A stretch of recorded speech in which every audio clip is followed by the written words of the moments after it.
Sintonia Jurídica.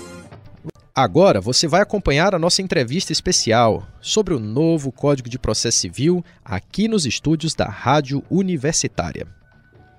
Para tratar do assunto, o professor Josely Magalhães, que é mestre e doutor em Direito Processual, também é professor aqui da Universidade Federal do Piauí, e com ele o bacharel em Direito, Kenardi Cruel. Sejam bem-vindos, professor Josely, Kenardi. É um prazer recebê-los aqui no Sintonia Jurídica. Professor Josely, você pode começar nos explicando o que é o direito processual e como é a atual realidade que esse novo Código de Processo Civil vem regular no nosso Poder Judiciário?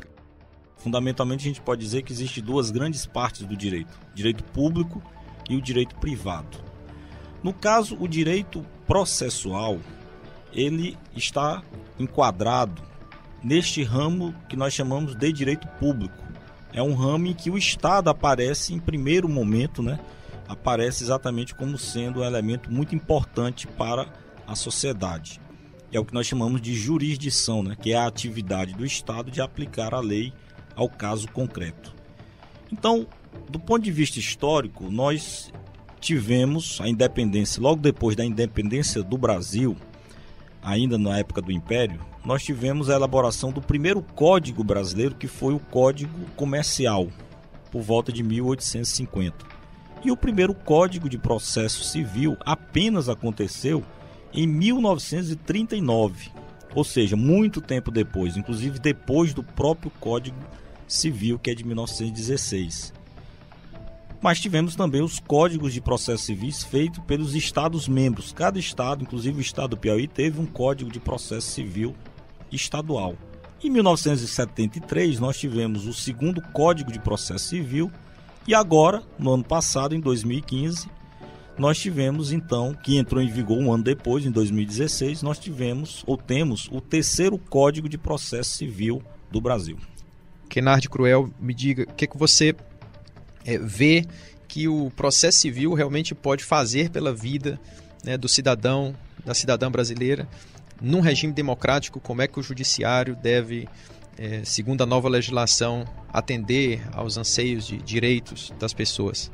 Uma das justificativas desse novo código é exatamente a questão da urgência, Muita gente espera e aposta que os novos procedimentos venham a dar aquela urgência que todo mundo que ajuiza uma ação espera, Porque nós temos ações que demoram aí 20, 30 anos, 40, isso, é um negócio terrível. Você está acompanhando o programa Sintonia Jurídica e agora nós estamos conversando aqui com Josely Magalhães, que é doutor em Direito Processual, e com Kenardi Cruel. Nós estamos falando sobre o novo Código de Processo Civil que entrou em vigor esse ano, em 2016.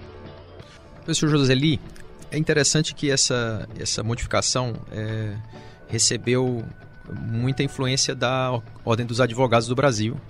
O processo de elaboração do novo código teve uma atuação, inclusive, de um jurista piauiense, que estava à frente do AB, o Marcos Vinícius, Furtado Coelho, e é chamado como o Código da Advocacia. A gente sabe que na nossa Constituição a advocacia é uma função essencial à justiça, as pessoas estão em busca da justiça. Qual é verdadeiramente o papel do advogado no acesso à justiça aqui no Brasil?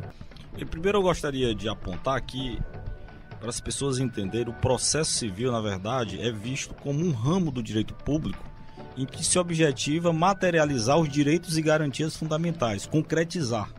Diferente, eu tenho o direito civil, eu tenho um direito trabalhista, eu tenho o Código de Processo Civil, eu tenho a CLT, que vai fazer com que haja essa sedimentação. Isso é que é o processo civil. Nós temos que também dizer que há um grande engodo, e isso é colocado pelos advogados, e às vezes até pela magistratura, por pessoas que estudam menos, achar ou considerar que o novo Código de Processo Civil é um código dos advogados. Isso é mentira. Continua sendo o código dos juízes. Continua sendo o código dos juízes na figura do Estado. Em outras palavras, é um código ainda opressor, evidentemente, que teve uma libertação ou vários pontos, principalmente relacionados aí à Constituição Federal, que melhorou em relação ao Código de 73. Mas é um código que, quando aparece a advocacia, aparece cheio de lobbies. É um código em que os advogados, eles, de um modo geral, eles não estão preocupados com a sociedade. Outro engano, achar que os advogados estão preocupados com a sociedade, que os juízes estão preocupados com a sociedade. Isso é mentira. Estão preocupados com o bolso deles, de um modo geral. E aí, nesse sentido, vão colocar nas leis, muitas vezes fazendo lobby junto aos deputados federais e senadores, que é de onde sai os códigos, principalmente o Código de Processo Civil, o Código Civil, vão colocar interesses próprios, como de honorários, interesses da magistratura. Então, se você abrir um Código de Processo Civil, você não vai encontrar o cidadão lá, de um modo geral. Você vai encontrar lobby, dinheiro lá dentro, tudo isso. Você está ouvindo o programa Sintonia Jurídica. Nós estamos conversando aqui com o professor Joseli Magalhães, com o Kennard Cruel, sobre o novo Código de Processo Civil. Realmente, Joseli, essa visão de que o Código dos Advogados seria uma solução para a jurisdição, ela é questionada na academia. Você passou por um doutorado, sabe que a questão da efetividade da justiça não é uma questão simples, não se resolve, né, apenas com mais participação ou menos. E me parece que a centralidade no Estado juiz ainda permanece, é isso, né? É isso, ainda nós trabalhamos com a ideia de que o juiz é o elemento central do processo, ou seja, é o elemento central de um ambiente onde ele vai exatamente decidir, não existindo essa participação das partes na construção da decisão e em tudo mais, onde se possa identificar a necessidade de um código mais democrático. Agora, tudo isso passa necessariamente com o ambiente democrático em que nós vivemos, quer dizer, isso na exposição de motivos do novo código, que é aquela abertura onde se faz de um código, de qualquer código, se trata claramente que o objetivo do novo Código de Processo Civil é estar em sintonia fina com a Constituição Federal. Agora, isso é algo que é colocado no papel, é dito numa exposição de motivos. A pergunta que se faz também, ou a inquirição, é saber até que ponto isso se materializa, se concretiza. Nós vimos isso também no Código de 73, essa busca de celeridade no próprio Código de 73, e não foi alcançada. Muitas vezes não parte apenas das pessoas individuais, do juiz ou dos advogados, mas sim do próprio Estado, principalmente do Poder Executivo, que tem que ambientar, tornar ambientes, tornar uma política pública de gestão, de melhor administração da justiça. Nós vimos que durante muito tempo tentamos soluções diversas para a questão da celeridade. Inclusive, a Constituição foi emendada para adicionar o princípio da celeridade no artigo 5º como direito fundamental, mas a gente já está cansado de saber que mudar texto de lei não muda a nossa realidade, né, fática. Mas a gente viu surgir também os juizados especiais como uma solução para o acesso à justiça, como celeridade. A gente viu que também construir novos prédios e criar processos mais simples, que são os processos da Lei 9.099, não necessariamente vão resolver o acesso à justiça. E agora a solução parece essa de voltar para a mediação. Então agora o juiz ele pode encerrar o processo, ainda ele vai propor mediação, uma conciliação no começo do processo. Eu queria conversar com vocês sobre isso, porque há uma tendência hoje, tanto do CNJ, de fazer uma política judiciária de conciliação, de incentivar as pessoas à conciliação, evitando a decisão judicial. Vocês acham que isso é válido? Isso tende à efetividade dos direitos fundamentais? Ou é só mais uma tentativa aí de garantir só em letra de lei? Olha, eu acho que isso aí passa por uma coisa assim fundamental, que é a questão. Nós temos que começar a debater coisas mais sérias, urgentes e práticas. Por exemplo, essa questão do juiz ser vitalício, né?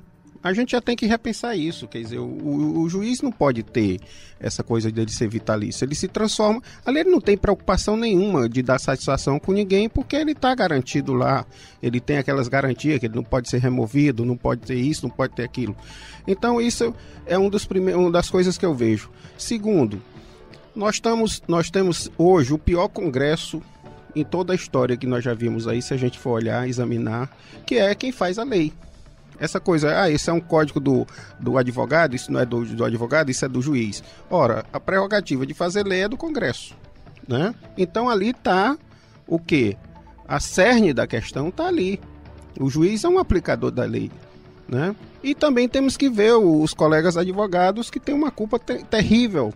A litigância de má-fé, o sujeito que sabe que aquela ação não prospera e ele fica protelando, quer dizer, dando esperança vã aos seus clientes, isso abarrotando os tribunais, né? Enchendo no jornalismo a gente chama de linguiça, no direito protelação mesmo. Então, assim, essas coisas prementes que nós só vamos alcançar a partir do momento em que nós tivermos uma visão educativa das coisas, né? Porque não adianta, nós temos boas leis e que são aplicadas, às vezes são aplicadas, mas o entendimento geral é que nós soltamos duas leis que prevalecem mesmo, a lei do mais forte e a lei do menor esforço, né? Você vê, mais uma vez eu chamo a atenção para o Supremo Tribunal Federal, porque a gente imaginava que ali você tivesse os guardiões da Constituição, homens de notório saber, de retidão de caráter. Mas você vê o país pegando fogo com essa questão da presidente Dilma afastada, o vice-presidente mergulhado em corrupção, o presidente do Senado que já vinha de uma corrupção, está noutra corrupção. Quer dizer, as instituições em frangalhos e o Supremo discutindo se o cinema vai ter uma pipoca do cinema ou de fora do cinema. Isso é ridículo, não é? E a gente assistindo isso assim, passivo, o Supremo se omitindo de questões sérias, não é? Quando nós temos coisas mais prementes para resolver. Então essa coisa do código é uma letra fria, feita em gabinetes de ar-condicionado, fora da realidade. Né? Em relação à mediação, o que é a mediação? A mediação é exatamente a tentativa de se resolver um conflito por meio de um terceiro, que é o mediador, que não seja o juiz.